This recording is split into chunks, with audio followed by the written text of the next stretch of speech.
Welcome to Debbie's Grill, where we talk about issues that matter to the state, void of politics, fear or favor. Minority Leader Afenyo-Markin has taken a swipe at Chief Justice Paul Baffour-Boni, accusing him and other Supreme Court judges of playing a role in the removal of former Chief Justice Gertrude Torkornoo.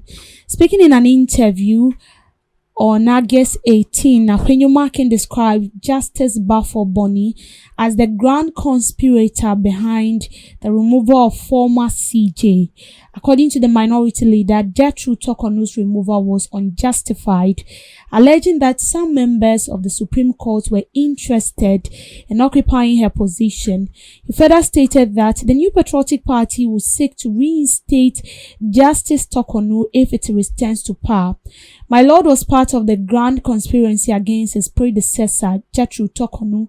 It was a grand conspiracy. Why should I deny what I know? I know even the Supreme Court judges also conspired against her colleague. One day the full story will be told. I said during our demonstration that I do not see why that woman should not be reinstated. When the MPP comes back to power, she has to be reinstated, he said. Afenyo-Markin also criticized Justice Gabriel, who chaired the committee that investigated the petitions against the former Chief Justice. According to him, the committee's work was flawed and incomplete, alleging that Justice Gabriel may have had personal ambitions of becoming Chief Justice in the future. The report that recommended a dismissal was not even complete. There were 3 petitioners, yet they concluded their work after dealing with only one petition and still submitted a report. So this was from the Minority Leader Afenyo-Markin, and he's alleging that the current CJ was a grand conspirator when it has to do with the removal of Gertrude Torkornoo. That has to do with our former CJ. I thought we are done with this issue. Sincerely speaking, when I saw this, I was like, what is happening again? Because personally, I felt like we are done with this CJ issues, this brouhaha surrounding the removal of Chief Justice and all that. And it's always as if this current administration just woke up one day and it feels like, well, since our government is in power, we need to, take out the CJ and then bring in new person. Now let's take a look at how the CJ was removed. I know you know that, but let me just give you a brief detail on that. So the former Chief Justice Gertrude Torkornoo was removed from office on September 1, 2025 by President John Dramani Mahama. So the reason given: she was removed on grounds of stated misbehavior under Article 146 Clause 1 of the 1992 Constitution. A 5-member committee of inquiry set up Article 146 Clause 6 investigated petitions against her and found that the grounds for stated misbehavior had been established. Under Article 146 Clause 9, the President is required to act in accordance with the committee's recommendation. Now, what the committee cited: the committee's report cited several issues, including unlawful expenditure of public funds, including travel-related expenses, payments involving family members outside the country, abuse of discretionary power, interference in judicial appointments, specifically a 2023 letter to then President Nana Addo Dankwa Akufo-Addo requesting appointment of additional Supreme Court justice with recommended names, where the committee said to bypass established procedures. So the committee reviewed about 10,000 pledges of documentary exhibit and heard from 25 witnesses. It also completed work on one of 3 petitions filed, the one by Ghanaian citizen Daniel Ofori. So in March-April 2025, President Mahama received 3 petitions seeking her removal. He determined a prima facie case existed and suspended her on April 22, 2025.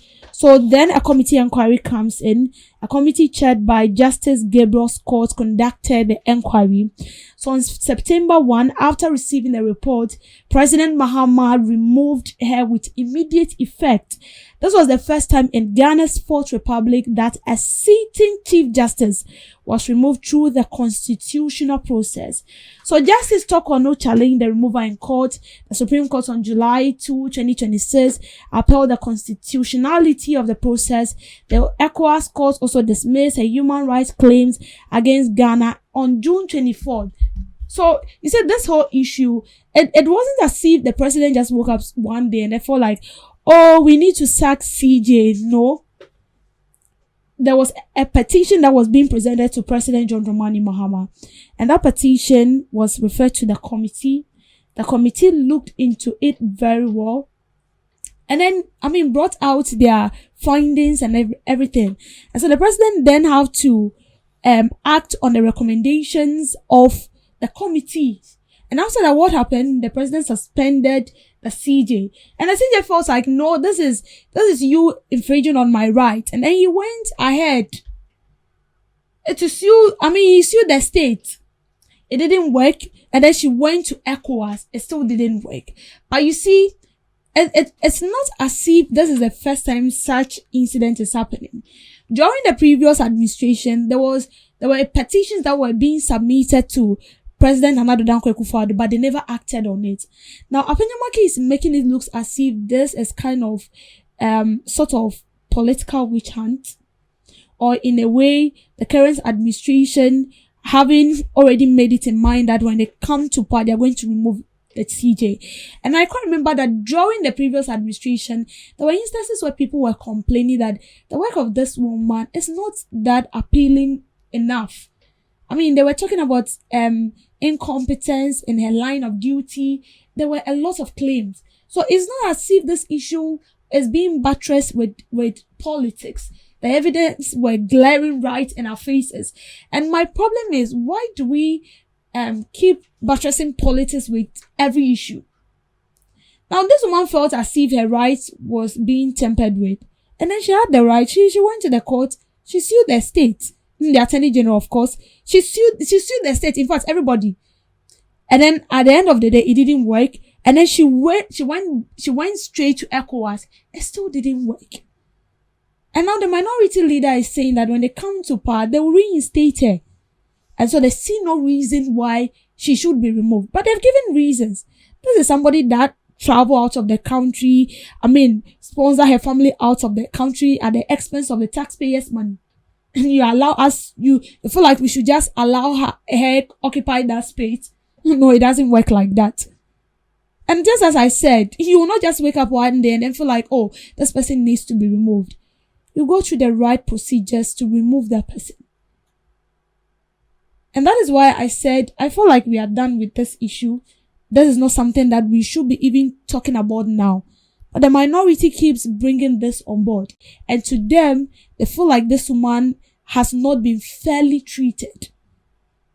And I was thinking he would have mentioned some of the things that, makes him feel like she's not been fairly treated. If she was removed without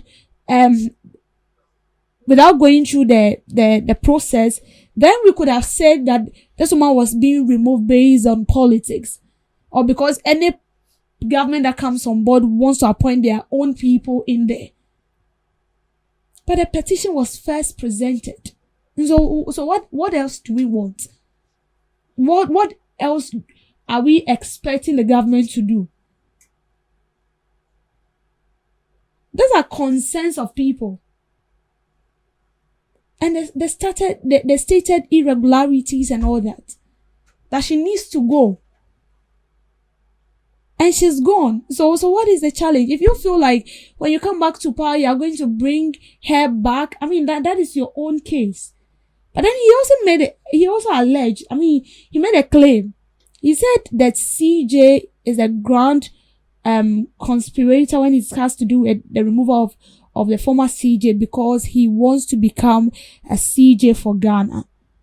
You see, sometimes I feel like the way we include politics in some cases is kind of bad. Well, he might have his own reasons for saying that, but I feel like that is too extreme.